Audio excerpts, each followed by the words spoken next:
খুলনার পাইকগাছার দেলুটি ইউনিয়নের কালীনগর এলাকায় পানি উন্নয়ন বোর্ডের ভেড়িবাঁধ ভেঙে ১৩টি গ্রাম প্লাবিত হয়েছে। বৃহস্পতিবার দুপুরে কালীনগরের রেখামারি নামক স্থানে ভেড়িবাঁধ ভেঙে যায়।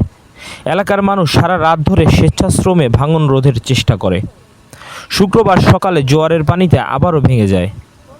ভদ্রা নদীতে স্বাভাবিকের চেয়ে ২ থেকে ৩ ফুট পানি বাড়ে। আজ সকালে প্রায় ১০০ ফুটের মতো ভেড়িবাঁধ ভেঙে কালীনগর, দারুণমল্লিক, গোপীপাগলা, তেলিখালী, সৈয়দখালী, খেজুরতলা, সেনেরবেড়, হাটবাড়ি, ফুলবাড়ি, বিগড়দানা, দুর্গাপুর, হরিণখোলা ও নোয়াই গ্রাম প্লাবিত হয়।